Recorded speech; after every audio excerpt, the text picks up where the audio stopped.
le général Edi Kapen vient de dévoiler l'assassin qui avait assassiné Laurent Désiré Kabila. Et qu'est-ce qui se passe? Bandeko Balandi, tout vient d'être dévalé. Il n'y a pas à cacher.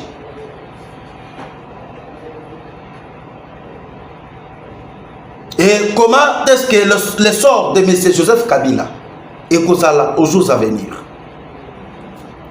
Mbote Nabaïnyo surtout Bazui Libaku Malamu Yakolanda Biso la chaîne Oyo Yabino ya des tata et des mamans congolais de père et de mère. Bandeko Balandi, je pense que le lot Nasali na Sengo Mingi ebele parce que à chaque fois et à tout moment bolinga toujours boye bakemboka elali ndenge nini elamuki ndenge nini to uchu wapi tozali wapi et tozali kokende wapi. Actuellement, Bandeko Balandi, je pense que tu vas partager Nabino 3 points à l'ordre du jour. Yaliboso, on va parler à ce qui concerne le général Edi Kapen à Ouchouko dévalé parmi les assassins qui ont assassiné l'ancien président Laurent Désiré Kabila.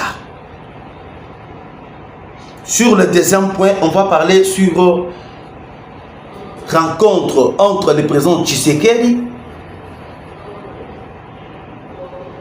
et Kakame aux jours à venir aux États-Unis d'Amérique et quelques dirigeants africains aux États-Unis. Avant que le président Tshisekedi aille aux États-Unis d'Amérique, actuellement, je vais vous dire que nous avons une bonne nouvelle de la République démocratique du Congo, en savoir une grande société américaine de Cobalt Metal et aussi la société de M. Jeff Bezos sont attendus à Lubumbashi. Et comment est-ce que Bazali cause la bamon à Lubumbashi? C'est-à-dire le deal entre la RDC et les États-Unis d'Amérique déjà en marche. Alors pour terminer, M. Kakuta Museveni sous l'oppression des États-Unis d'Amérique. Et Kakuta Museveni demande à M. Joseph Kabila de respecter la résolution 2773 du Conseil de sécurité des Nations Unies. Batula Pakaba mon appelé. Qui vivra verra. Tant que vous avez que non, Fachi a le pouvoir. Et ça le calcul au Yabino. Mais ce n'est pas le calcul du peuple.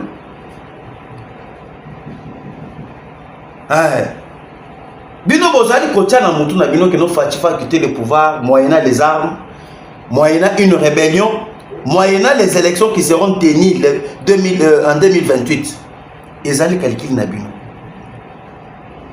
Donc recourir à l'article 70 de la Constitution qui stipule le président de la République reste en fonction jusqu'à l'installation des nouveaux présidents élus. Ce qui veut partout moyen comment défier Tshisekedi, comment mettre l'insécurité, comment faire que Tshisekedi a échoué, tant que en 2028, ça c'est ma problème. Et ça les calculs Nabino, ce n'est pas les calculs du peuple. Article 70. Alors, partagez et aimez notre émission. Bambote Ebele. Bonjour et bonsoir. Bisika Nyosotu Bozali Kolandabiso partout dans le monde sur notre chaîne Olivier les news télévision Oyo à côté à Kota Oyo. Atikala ko s'abonner te na chaîne Oyo Abiso à s'abonner massivement pour que à chaque fois quand tu vas direct et qu'on peut permettre à Zobiso à chaque fois et à tout moment. Alors, je pense que le général Edi Kapen vient de dévaler. Parce que Laurent Désiré Kabila, ce n'était pas le général Edi Kapen. Aujourd'hui, lui-même vient de dévaler le plan. Qu'est-ce dit d'abord le général Edi Kapen? Le général Edi Kapen alobi batu oyo babomaki Laurent Désiré Kabila. Il se retrouve en rébellion. Namaloba ya général Edi Kapen alobi batu oyo babomi musée bazali na kati ya rébellion. Parce qu'on se demande banani bazali au sein de la rébellion. C'est-à-dire c'est M. Joseph Kabila. C'est-à-dire batu oyo babomi musée ezali M. Joseph Kabila. Wana ezalaki makambo ya keno nous les Katangais bazali koboma biso, il n'y en a pas. Mais si c'était Tshisekedi, wana batelemi balubi que non, bazali koboma bakatangais. Mais lorsque le général Edi Kapen a voulu dévaler, batu oyo babomi musée bazali ko se retrouver dans la rébellion. Il accuse directement M. Joseph Kabila. C'est lui qui avait assassiné Laurent Désiré Kabila. Wana bakatangi bazala ikwapi. Ok?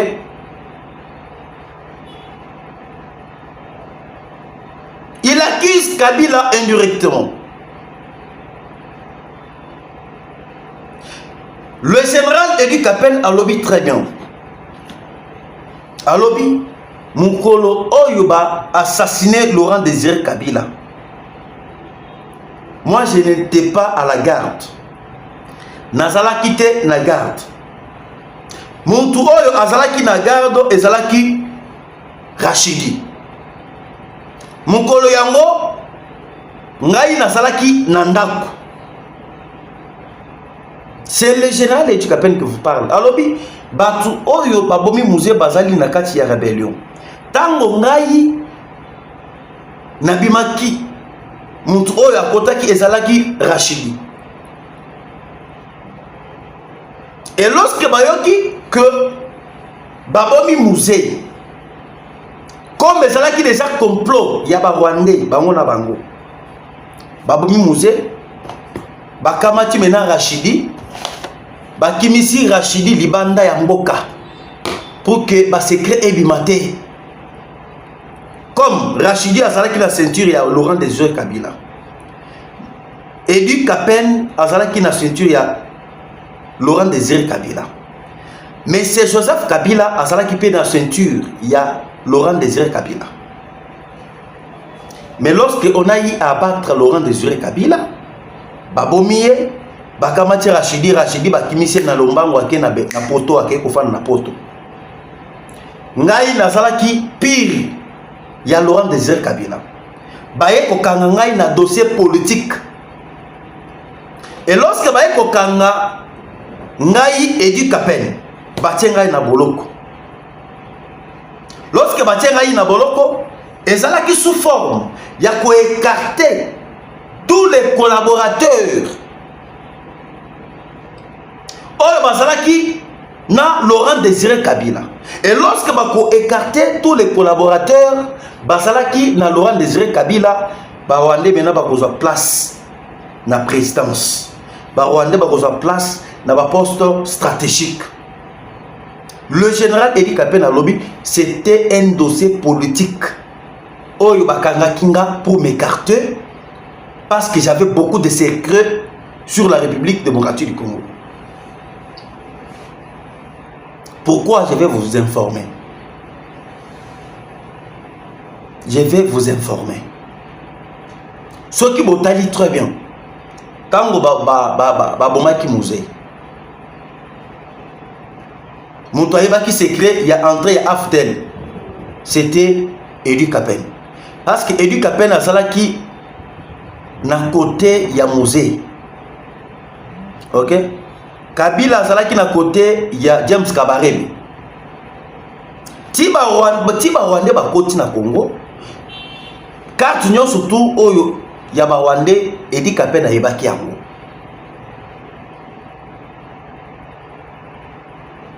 Et lorsque baye comme mon musée, Edi Kapel a comprendre que non, Babomi Mouzé, c'est parce que Bazolingue maintenant va remplacer Rwandais. Mais quant à cela, Kabila a dit très bien que le général Edi Kapel a voulu pour ça la revanche. A voulu pour ça la revanche, quoi faire? Tant que Kabila a jusqu'à pouvoir à prêter serment, un militaire. Malamoko a pour ça la chasse aux sorciers. Chasse aux sorciers à Moutouadbosso a le général Edi Kapel. Parce que Edi Kapel azala ki kobenga Mouzé, bangona bango bazala ki ba oncle. Bazala ki ba parenté. Ba écarté Edi Kapel, ba tali sentir mobimba ya Mouzé, ba trop ba généraux oyo bazala ki amakas. Ba bani ko éliminer bango. Ba mususu ba li ba poison, ba mususu ba bomi bango, ndesko bomoni ba Delphin Kayimbi ba kokota, ba John Numbi ba kokota. Hein?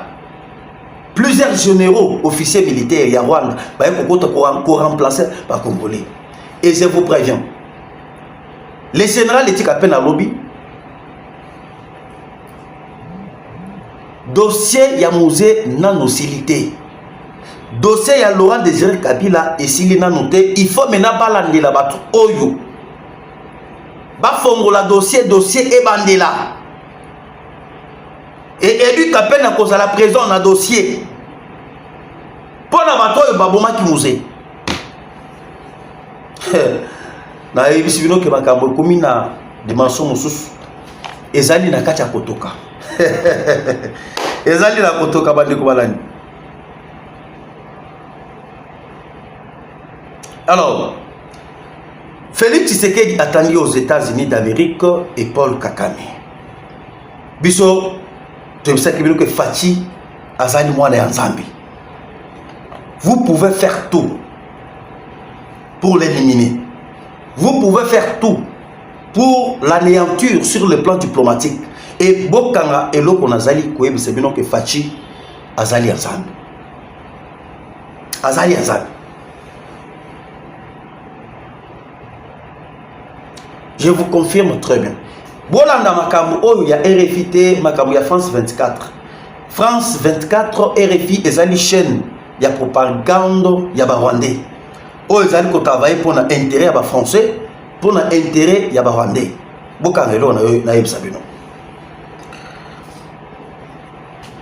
Le deal entre les États-Unis et la RDC est confirmé. Donald Trump va recevoir le président Tshisekedi et M. Paul Kagame et quelques dirigeants africains qui seront représentés aux États-Unis, comme témoins. Parmi eux, présent il y a Lomé Akozala, il y a Otobengi Togo, sauf imprévu, le président angolais Akozala, président kenyan Akozala,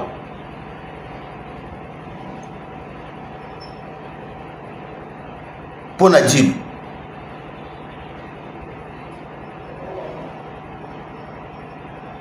Alors,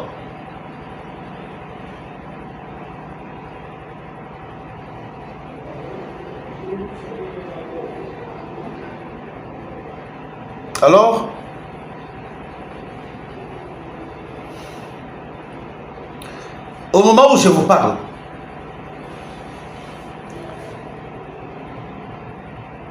il faut voir par rapport à Dieu qui sont les bénéficiaires.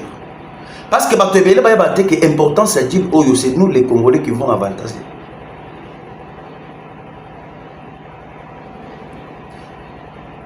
Biso to quoi avantager, pourquoi? Parce que cet accord va signer dans les États-Unis et vous en avez des formes.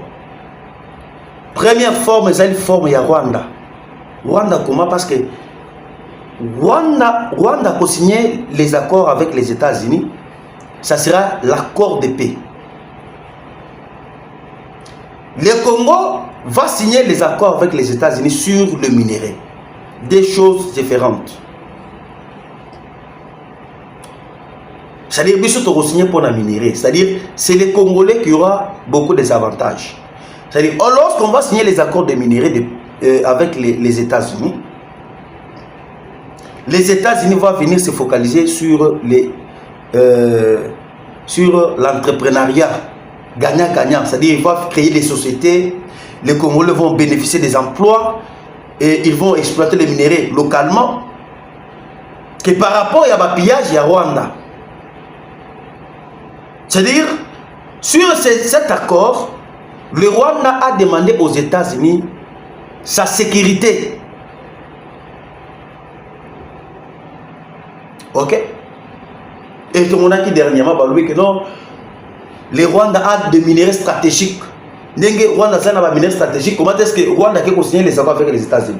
Papa, tu sais que c'est un politicien. Vous ne savez pas ce qui se passe actuellement. Rwanda lobby que non, il y a pas de minéraux. Il n'y a pas de problème. Les États-Unis ont des politiques qui ont que non. Comme Rwanda lobby qu'il y a pas de minéraux, Babindi va signer les accords de minéraux stratégiques. Tandis que les Rwanda, Rwanda a exploité minéraux 18 ans, il y a Congo. Après près 18 ans à 20 ans. Naba minéraux a exploité dans Congo na 18 ans à 20 ans. A équipé ma réserve. Ok, Azana ba réserve de minéraux. Maintenant quoi faire? Nous avons notre terre. Nous avons plein de minéraux. Hein? Toujours exploiter en gros de l'eau, lobby et botan. Sur les États-Unis, tant que Rwanda, je vous donne une année ou soit 6 mois. Minéraux Oyo, Rwanda a Yibaki et Kosila. Et lorsque Kosila, c'est la continuité de la RDC et les États-Unis d'Amérique. Et à un moment donné, cet accord, c'est pour notre avantage. C'est pour le bien de la population congolaise. Au lieu que Kabila Keleko monnaie nos minéraux au Rwanda. Rwanda a kotaka apiya kandenge alingi et ba Congolais bazali ko bénéficier na eloko moko te, mais l'avantage ezali ya ko signer directement avec les États-Unis d'Amérique. Les choses s'accélèrent. J'ai une bonne nouvelle pour vous, mes chers amis, mes chers compatriotes congolais.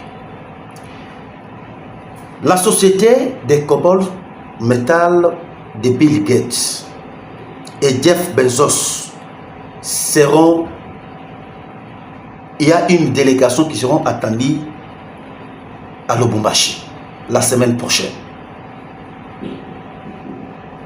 Et vous voyez que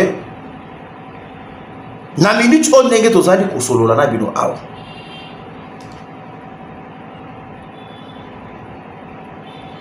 Bastu oyo bazali ba multimilliardaires. Je peux vous dire que ce sont les hommes les plus puissants de la planète Terre. Des milliardaires et des milliardaires.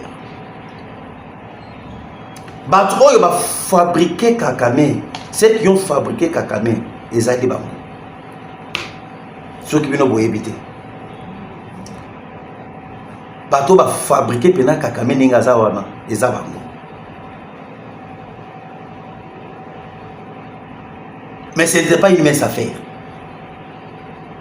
Ya ke omo na lelo batindi batu na bango na Katanga pona baya koyeba par rapport esika ba bana ko exploiter ba minéraux, comment esika ba ko tia ba société na bango, parce que tango bazali koya n'imaginez même pas que bazali koya na sous forme ya ke ba fani ba visiter ba zone, non, bazali koya pour que ba étudier mabele, ba étudier esika bango ba kotia ba société na bango, ba étudier par rapport ndenge zalaka, bazali koya avec toute une équipe ya ba géologue, équipe ya ba géologue ba esika ba minéraux ezali esika bango pe ba ko implanter leur société de minéraux. Fini la régrégation et fini la règne des sanguinaires, mais c'est Paul Kakame.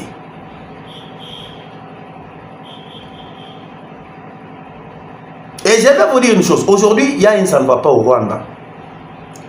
Il y a un incendie dévoré des maisons à Kainjiro dans la ville de Kigali, au quartier industriel proche de la résidence du président rwandais Paul Kakame. Des artilleries, des menuiseries mécaniques, couture et usines ont touché par le feu dont l'origine reste jusqu'à l'inconnu. Vous avez subi les lots à Rwanda, les alaki bendabika. Baebi esika, moto epelite, et outite, bayebi esika babomba eutite. Je vous préviens, je vous dis. Na Kigali, c'est-à-dire la capitale Oyabango.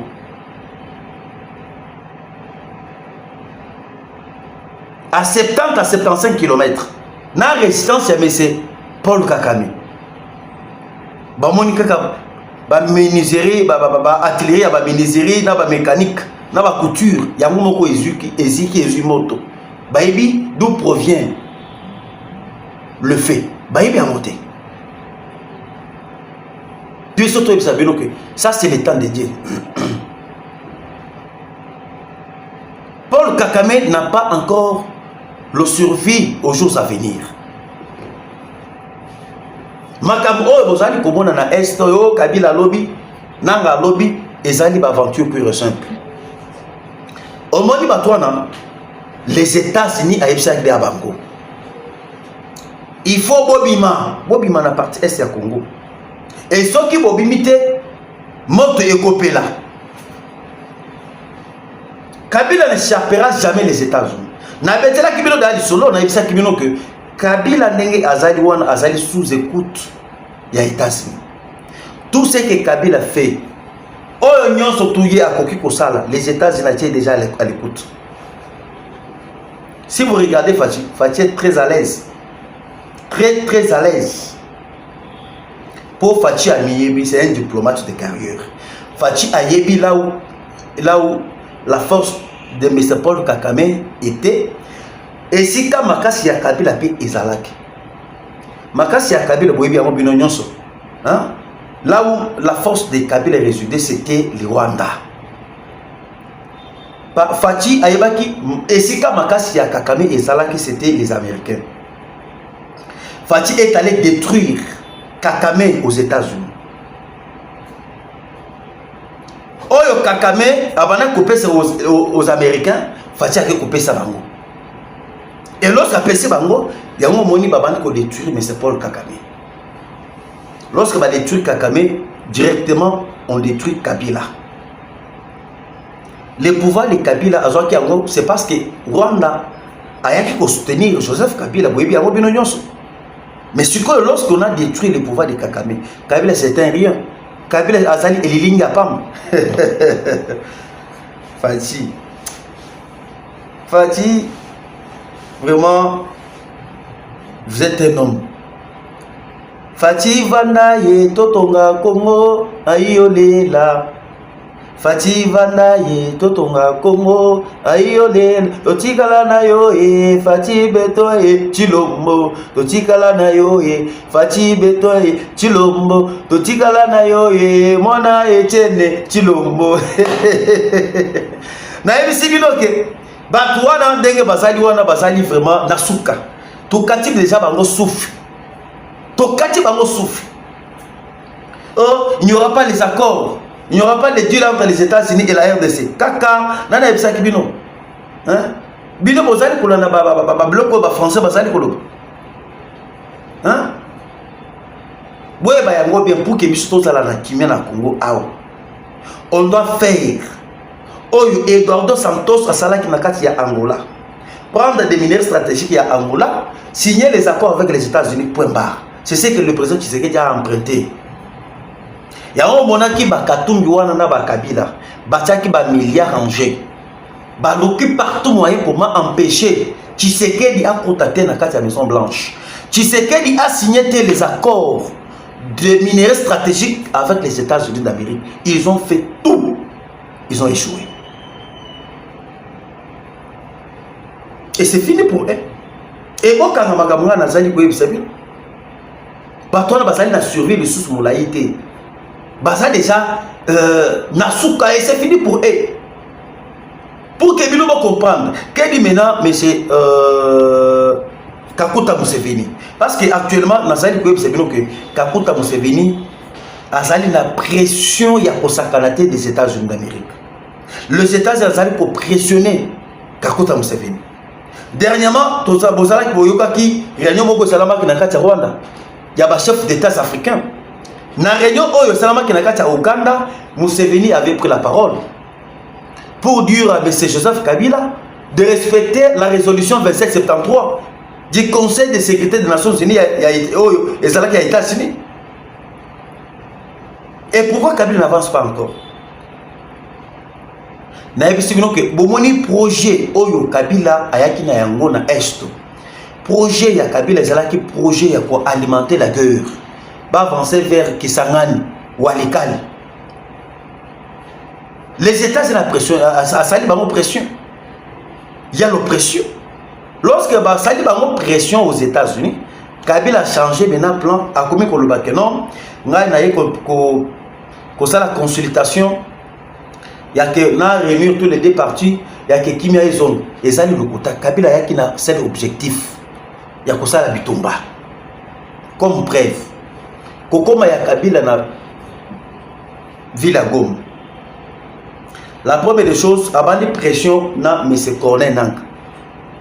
Pourquoi abandi pression na Nanga? Kabila sali pression na Nanga contre Nanga, c'est parce qu'il faut maintenant y avoir la leader. Il y a un mouvement, il y a AFC Fleuve Congo. Tant que la leader, il y a un mouvement, il y a AFC Fleuve Congo, c'est bien lui qui va commencer à décider. Et actuellement, Kabila vient d'écarter M. Corneille Nanga. Joseph Kabila a aussi nommé M. John Numbi comme général de brigade, il y a 12e région militaire. Pour la côté à mouvement M23. Et à part ça, il y a 12 généraux. Oyo Kabila aye na bango. Tozali na ba Kenyans, ba Tanzaniens, bazakuna. Oyo Kabila aye na bango. C'est-à-dire 5 Tanzaniens, 7 Kenyans. Nanga sali écarté. Na ba source ya ba information oyo biso tozali na yango. Nanga a été empoisonné. Il a été empoisonné parce que Joseph Kabila cherche maintenant que Yemouko Azala Yena Yekaka. Yena Yekaka.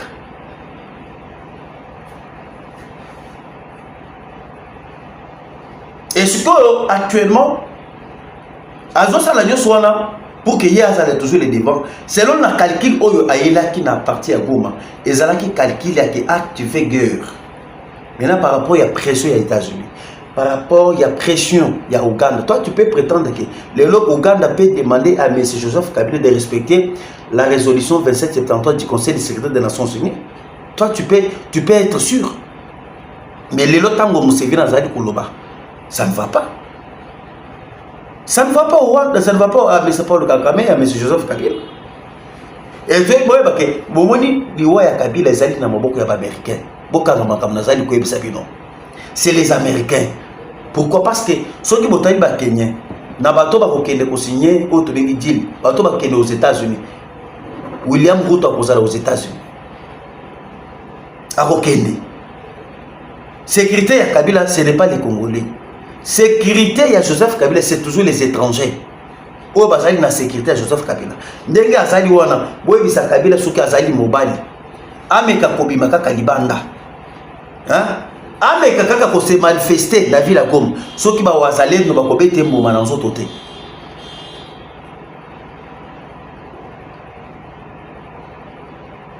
Et actuellement, déjà que nous sommes en train d'avancer, il y a une décision qui sera prise au Conseil des ministres et des Kakilobi. Avant d'entamer le plan Conseil des ministres et des Kakilobi dans la décision, il faut bien que LGD, il y a M. Matata Mponyo Bokanga Lonso, Bokanga Moïbi, Bokanga Matata, Bokanga Lonso. Bazali favorable à la consultation de Joseph Kabila. Kabila tant a initié une consultation, a dit que bande qu'on a pas baza trop na kati administration ya Congo. Ba ndeko na ba wande bazali ba député, bazali ba ministre, bazali ba sénateur. Ndenga outu ko lancer consultation, ceux qui vont aller répondre, ce ne sont plus les Congolais, ce sont les étrangers qui sont ici. Ils sont ici. un vrai Congolais, je ne pense pas, va accepter d'aller suivre Joseph Kabila. Au cas contraire, moi je préfère que Bakende, Rwanda Bakende, basa au bloc. Hein? Toko bakaka biso moko ba Congolais. Bangona bango ba Rwanda Bakende kaka basa au bloc na consultation ya Kabila wana. Ba Kamere, ba Sama Lukonde, ba Bati, ba kinyo soa ozomona na kati ya nyo sacré. Bakende kaka basa la bloc bangona bango. Tout tika lesko biso moko ba Congolais, tout ça lesko affrontement na ba étranger. Tout là que ça va que nous sommes forts. OK? Yango boyoki que actuellement dans le conseil des ministres Oyo Ilika Kilobi, le gouvernement congolais a décidé à travers son porte-parole Patrick Mouyaya. Ils ont décidé actuellement il y a tous les partis politiques agrément. Comment agrément à tous les partis politiques. Oyo il y a des responsables na bango oyo bazali na mouvement, il y a rebelle, il y a rébellion, il y a M23. Kabila, Nanga, Frank Diongo, Moïse Katumbi, il faut pas d'autres agrément. C'est déjà confirmé par le ministre Patrick Mouyaya. Katemwe.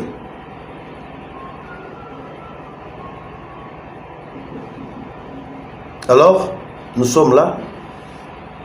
Au cours du conseil des ministres de ce vendredi, le VPM de l'Intérieur, Chabani Luko, a évoqué la problématique du retrait des agréments aux partis politiques dont les dirigeants sont engagés dans la rébellion. Il a aussi souligné la nécessité de réduire les effectifs des policiers commis à la protection des privés afin de lutter contre le banditisme. Ça, c'est une bonne décision. Et ça, là, aux députés, aux ministres, aux nani. Oh, je suis président de l'Assemblée nationale. Ça va. Toboïté. Bazo ko diminuer effectif à la policiers. Vous gardez les policiers dans la bande. Le pays est en insécurité. Et bien, vous allez pour campagne dans les policiers. Et sur cette décision, nous avons pas ministre intérieur.